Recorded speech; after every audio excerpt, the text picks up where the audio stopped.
Аз съм Мария и бях 10-ти клас. Имах си всичко. Приятелки, готини родители, по-голям брат, който ме дразни понякога, но си го обичам. И в училище всичко беше наред. Но имаше един проблем. Не бях напълно щастлива. Нямах гадже. А всички други имаха и постоянно говореха за това. Вече не можех да се включа и в разговорите им. Една вечер, докато учих за един тест, телефонът ми извибрира. Покана за приятелство. Беше на 19. Не го познавах, но изглеждаше симпатичен и реших да му пиша. Започнахме да си говорим по-често. Той беше различен от другите момчета. Интересуваше се от мен. И така продължихме няколко седмици. Един ден Гого ми предложи да се видим по видеочат. Беше мил, чаровен и настоятелен. Вълнях се малко, но си казах добре, като си обещах да бъда внимателна. Тогава той предложи да играем на новата му настолна игра. Искаш аз да му казвам, а той да ми мести човечето. Съгласих се, но имаше едно условие. При всяка загуба да сваляме по една дреха.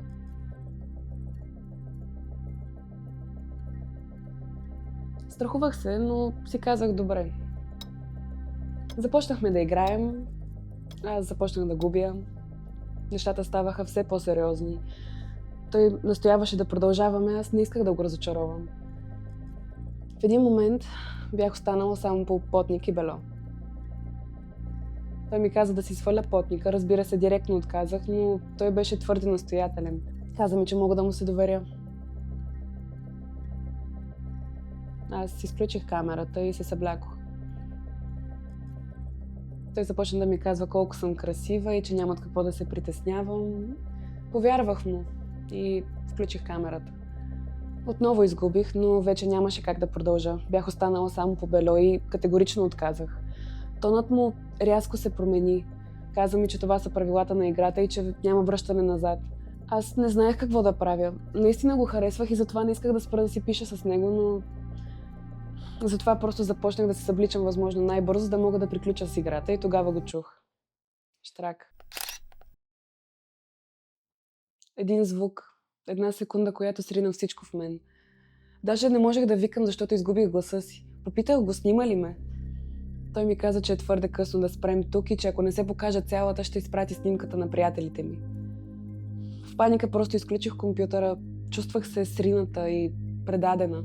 Какво щяха да си помислят всички за мен, ако видят тази снимка?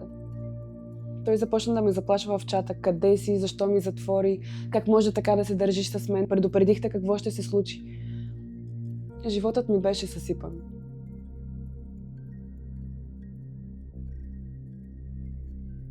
Ако попаднеш в подобна ситуация, знай, че нямаш вина. Потърси помощ, като споделиш с родител, съученик, учител или друг приятел. Подай сигнал в дирекция киберпрестъпност на ГДБОП или в Центъра за безопасен интернет. След това майка ми влезе в стаята и започна да ме успокоява. Беше ме срам от случилото се, но някак си събрах смелост и разказах всичко. Тя каза, че всичко ще се оправи и че преди време в училище са чули за Център за безопасен интернет. Отворихме страницата им safenet.bg и подадохме сигнал за сексторшън на дете от пълнолетно лице. Блокирах го, докладвах профила му и се успокоих. Не бях сама и това беше най-важното. Научих, че доверието трябва да се заслужи и че никой няма право да ме кара да правя нещо, което ме кара да се чувствам нещастна. Бъдете внимателни и не се доверявайте на непознати, за да ви е окей в нета.